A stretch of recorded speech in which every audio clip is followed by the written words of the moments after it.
Negara apa saja sih yang akan terancam dengan adanya resesi global di tahun 2023 nanti?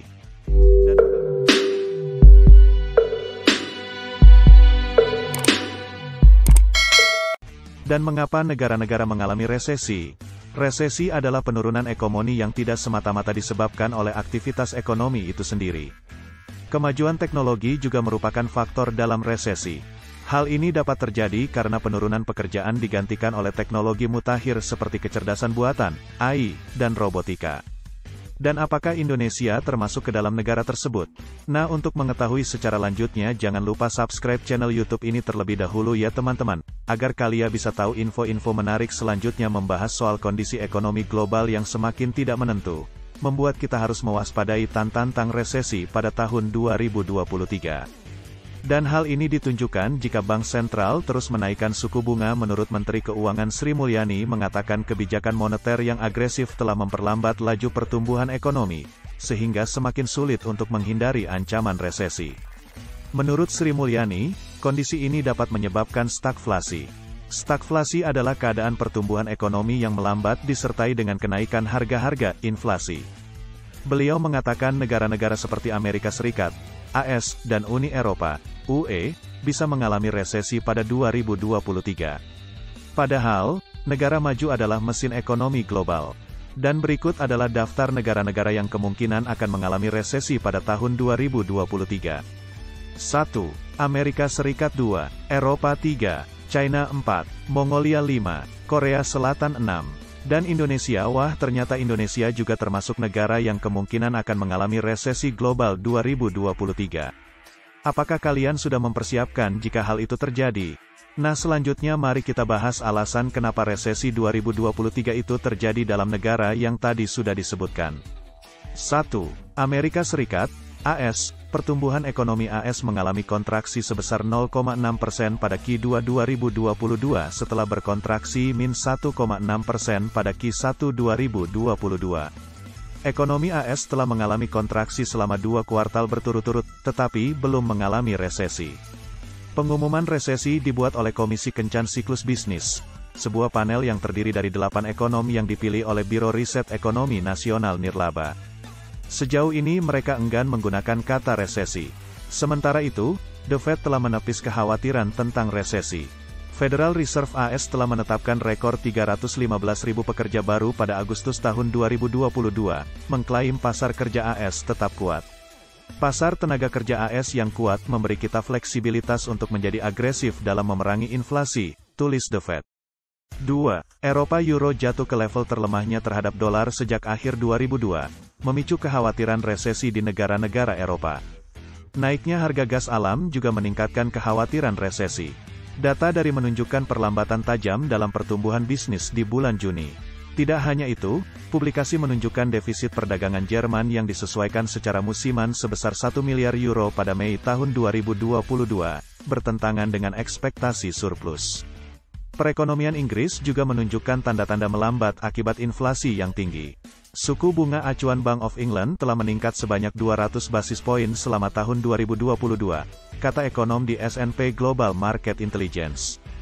3. Cina, yang menyumbang 86% dari output ekonomi regional di 23 negara, diperkirakan akan tumbuh sebesar 2,8% tahun ini, menurut laporan Bank Dunia pada hari Selasa, tanggal 27 September. Angka ini turun signifikan dari perkiraan sebelumnya sebesar 5%. Perekonomian China justru melambat dalam beberapa bulan terakhir setelah kebijakan lockdown diberlakukan di negeri tirai bambu itu. Hal ini juga mengganggu aktivitas sektor industri, penjualan domestik, dan ekspor. Kami memperkirakan pertumbuhan PDB real melambat tajam menjadi 0,8% poin persentase dari 4,3% pada 2022. Persentase di bawah perkiraan pembaruan ekonomi China pada Desember, kata lembaga pemeringkat Fitch Ratings. 4. Mongolia. Kami memperkirakan pengetatan kondisi keuangan dan dampak geopolitik akan memperburuk kondisi Mongolia. Profil keuangan eksternal yang rapuh. Defisit neraca berjalan Mongolia diperkirakan akan melebar menjadi 16,3% dari PDB pada tahun 2022, sementara utang luar negeri bersihnya diperkirakan akan meningkat menjadi 167% dari PDB, tulis analis Fitch. Ketergantungan pemerintah Mongolia pada utang luar negeri juga membuatnya lebih rentan terhadap perubahan sentimen investor internasional yang dapat menyebabkan perlambatan ekonomi. 5. Korea Selatan. Saham Korea Selatan jatuh pada awal Juli tahun 2022. Sebab, investor khawatir menaikkan suku bunga acuan untuk melawan inflasi akan memicu perlambatan ekonomi. Analis Samsung Securities Seo Jung-hoon mengatakan saham Korea Selatan, seperti pasar saham Taiwan, sensitif terhadap stimulus ekonomi dan bereaksi terhadap ketakutan resesi. 6. Indonesia. Menurut Sri Mulyani, perekonomian Indonesia masih sangat sehat dan dapat lolos dari resesi yang akan segera terjadi. Namun, risiko resesi ekonomi Indonesia tetap pada 3%. Sri Mulyani mengatakan pada konferensi pers di Nusa Dua, Rabu tanggal 13 Juli, Indonesia, relatif dalam situasi di mana risiko 3%, kemungkinan resesi, telah disebutkan, sependapat dengan apa yang Bloomberg telah melakukan. Sebuah survei kemungkinan resesi di negara lain. Nah, apa sih yang harus dilakukan untuk menghadapi resesi? Berikut adalah beberapa tips untuk mempersiapkan diri jika resesi benar-benar terjadi. Adanya 1. Kita harus mempunyai dana tabungan khusus. 2. Memisahkan antara dana tabungan dengan dana-dana yang lainnya. 3. Diversifikasi investasi. Investasi sangat penting ya untuk keberlangsungan hidup ke depan. 4. Dan jangan lupa lunasi hutang. 5. Buat daftar anggaran pengeluaran, jadi apa yang kita keluarkan bisa tertata dengan baik. 6. Mencari pekerjaan sampingan, jadi ada dana lebih ketika pekerjaan kita memberikan dana yang tidak sesuai. 7. Mempertahankan jenis pekerjaan yang dibutuhkan dalam resesi. Nah, untuk jenis pekerjaannya sendiri ada apa aja sih? Ada beberapa pekerjaan yang aman meskipun terjadi resesi. 1. Ahli terapi. Terapis, seperti terapis okupasi, berperan dalam membantu orang pulih dari penyakit atau trauma fisik dan meningkatkan keterampilan motorik mereka. 2. Analis keamanan jaringan. Permintaan akan profesional keamanan jaringan dan sistem komputer terus meningkat, terutama di organisasi nirlaba, lembaga pemerintah, lembaga keuangan, dan sektor kesehatan. Ini diperkirakan karena peningkatan signifikan dalam pelanggaran data, yang dapat meningkatkan permintaan analis keamanan jaringan. 3. Ahli statistik. Ahli statistik adalah ahli matematika yang tugasnya menganalisis data, membuat prediksi, dan memberikan data kepada perusahaan dan organisasi.